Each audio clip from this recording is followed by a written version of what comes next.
Hey everyone, thanks for tuning in. We're going to look at another offering from Monterey Bay Knives, and this collaboration is coming from at least two of my favorite people.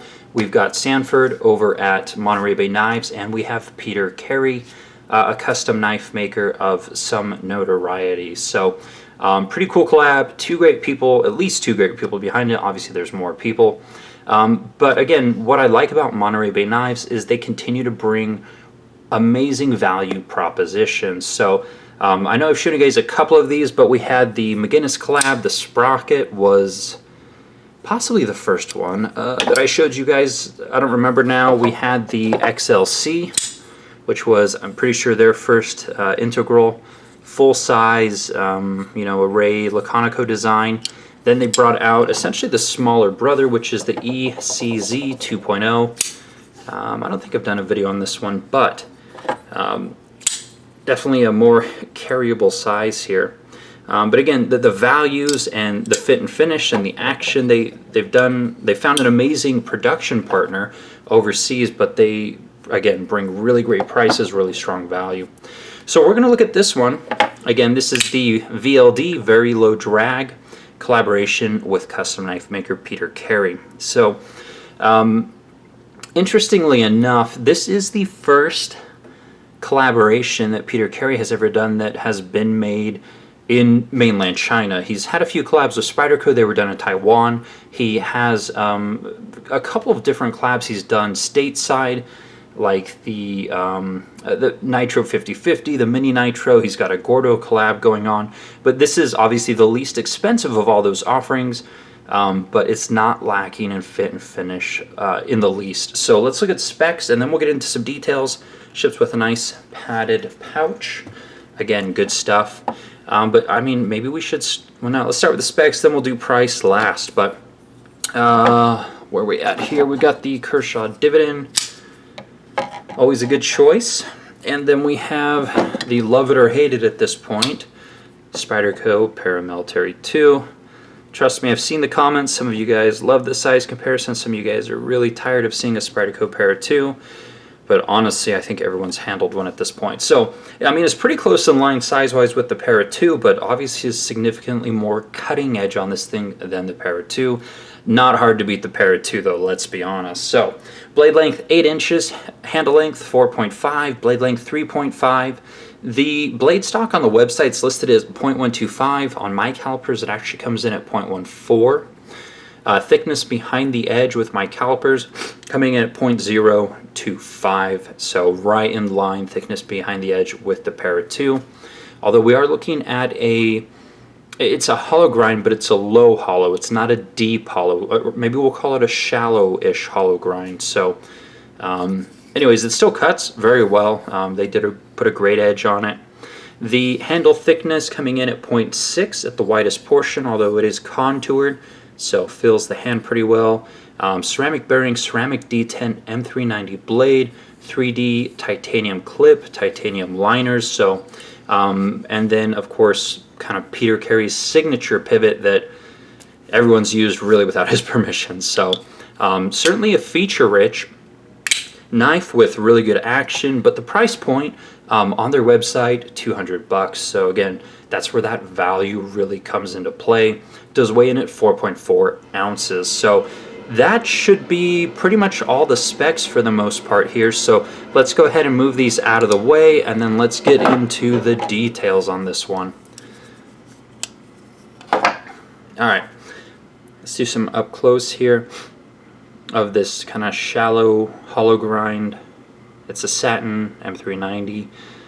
You know, again, minor complaint, but obviously took it to a buffing wheel pretty hard. I prefer a little bit more pronounced satin personally, because this one is kind of a fingerprint magnet. But again, very minor qualm.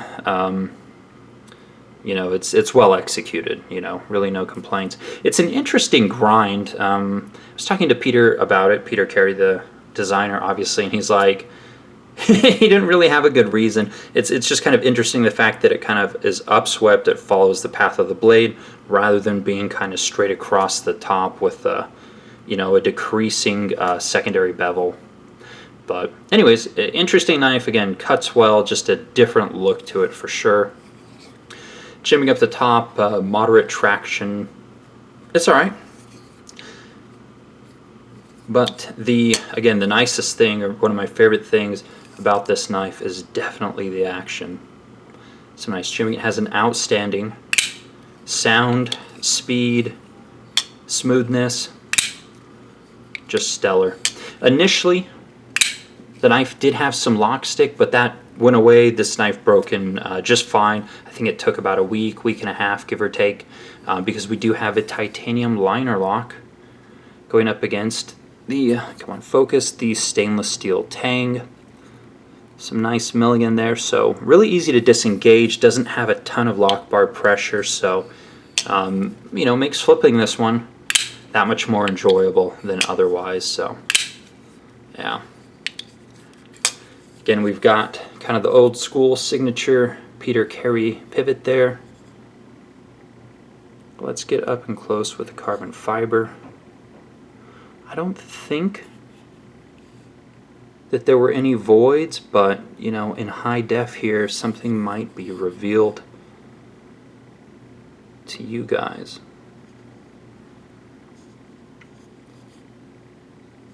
There's that 3D melt clip. Carbon fiber backspacer, those titanium liners.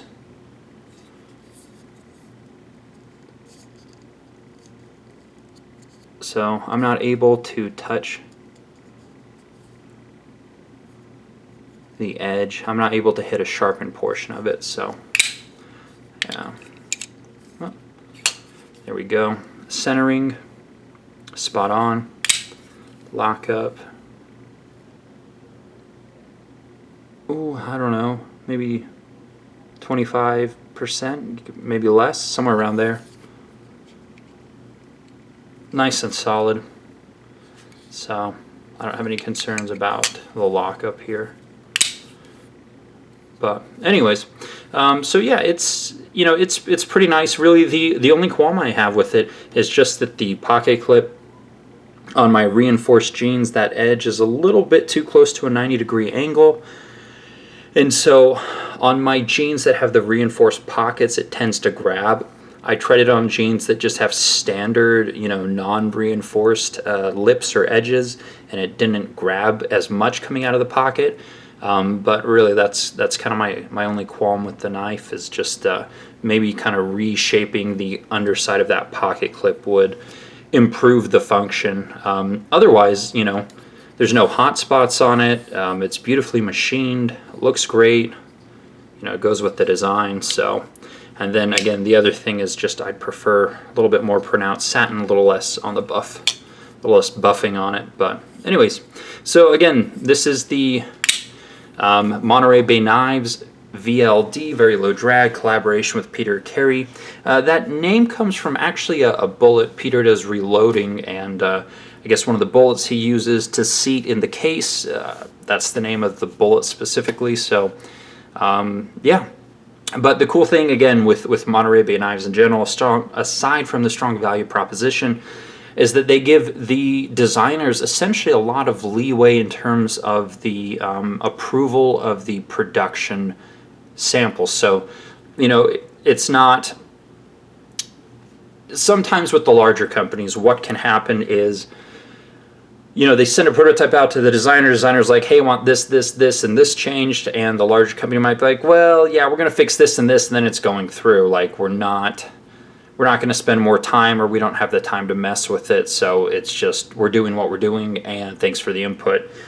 You know, with smaller companies and companies that have a little bit more control over their manufacturing, like again, Monterey Bay Knives, they don't proceed with production until the designer has given the full A-OK. If it takes a few different production prototypes before they give the OK, then so be it. So again, you know, the action on this is superb, very smooth, very good, just kind of an explosive. So and that's true kind of across their line. You know, they give a lot of leeway to the designers in the design process and final approvals. So anyways, I'll put links down below to Monterey Bay Knives. These tend to sell out pretty quick, so you kind of want to be on it when they do drop some additional lines. There is a version coming out pretty soon here that's going to have green micarta scales in lieu of the carbon fiber, so that may excite some of you guys. I'm not sure if there's going to be any additional tweaks on the green micarta version, maybe, maybe not. But yeah, this has been, again, kind of an overview of the VLD. So thanks so much for watching. Links below. You can follow me on Instagram for more frequent content, and I'll see you guys on the next video. Take care.